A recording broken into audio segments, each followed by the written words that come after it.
بسم الله الرحمن الرحيم.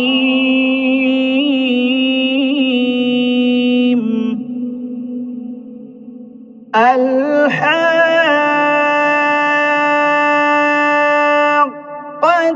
ما الحاقة وما أدراك ما الحاقة.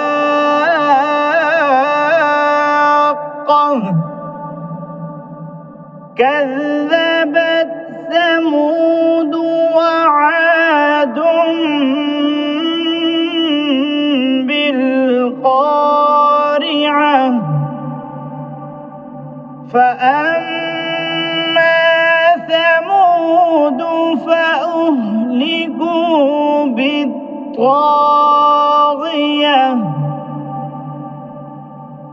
وأما عاد فأهلكوا بريح صرصر عاتية سخرها عليهم 7 ليال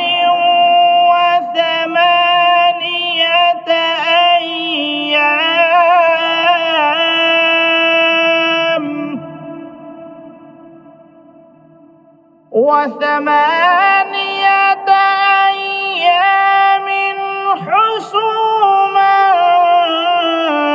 فترى القوم فيها صرعى كأنهم أعجاز نخل خاوية. فهل ترى لهم من باقية. وجاء فرعون ومن قبله والمؤتفكات بالخاطئة فعصوا رسول ربهم فأخذهم أخذة رابية. إنا لما طغى الماء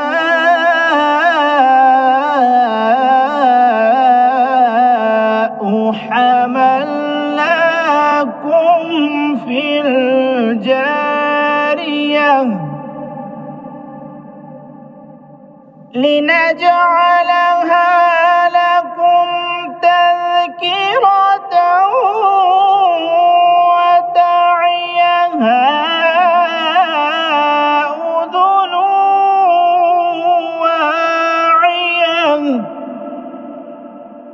فإذا نفخ في الصور نفخة واحدة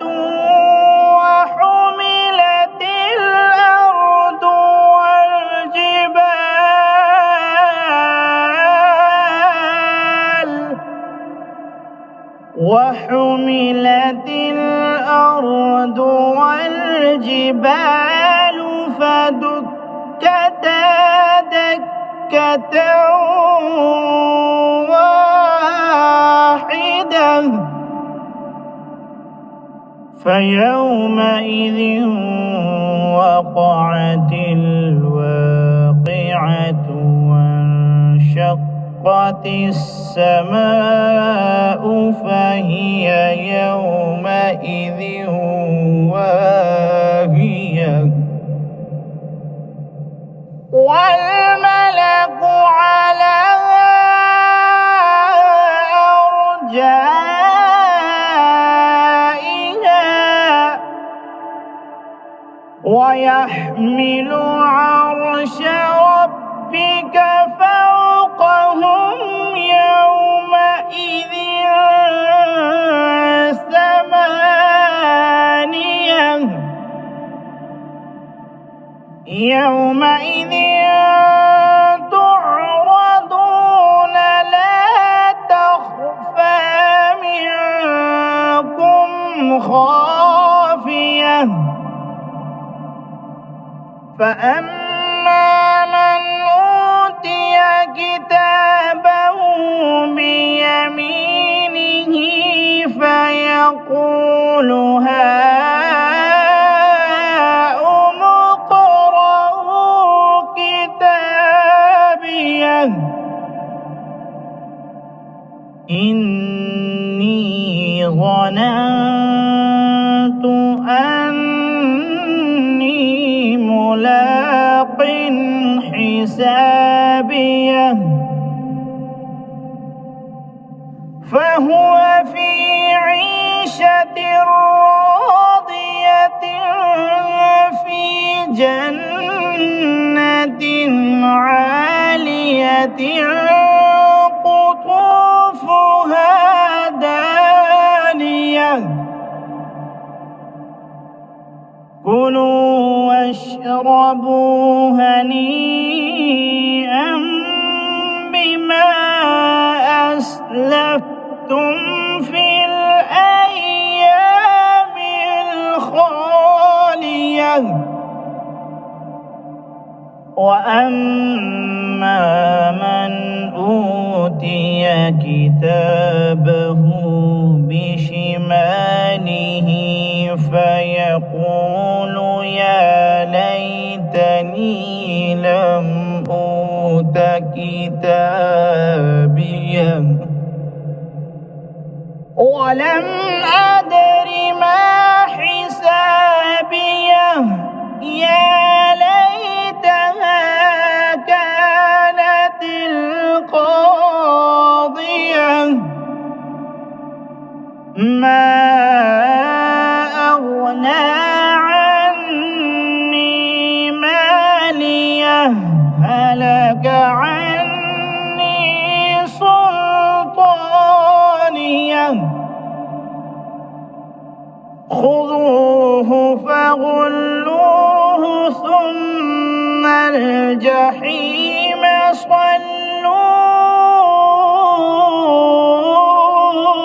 صلوه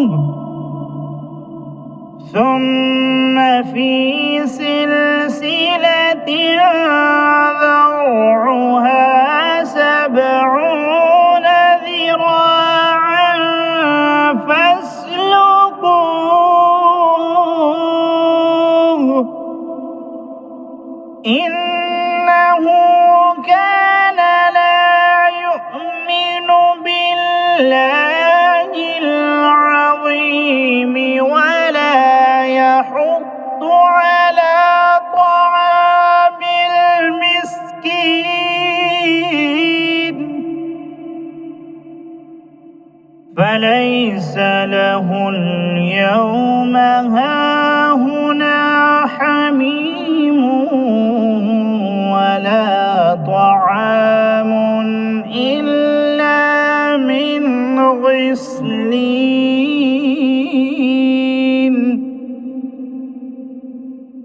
لا يأكله إلا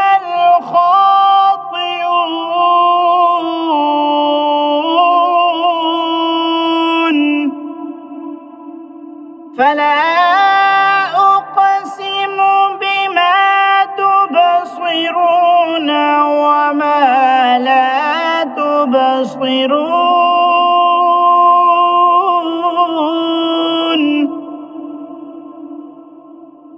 إنه لقول رسول كريم وما هو بقول شاعر قليلا ما تؤمنون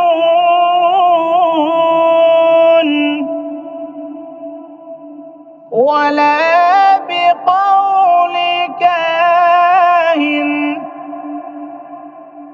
قليلا ما تذكرون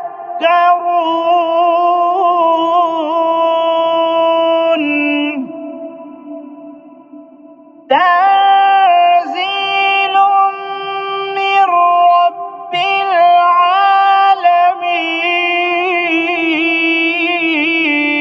العالمين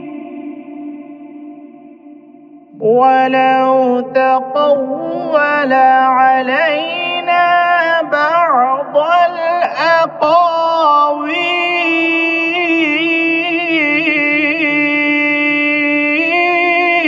الأقاويل لأخذنا منه باليمين ثم لقطعنا منه الوتين فما منكم من أحد عنه حاجزين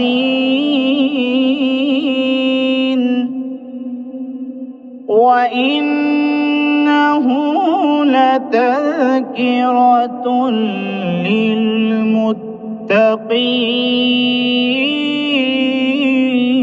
للمتقين وإنا لنعلم أن منكم مكذبين وإنه لحسرة على الكافرين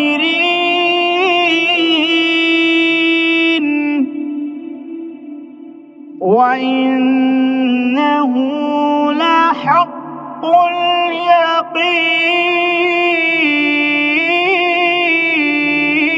اليقين فسبح باسم ربك العظيم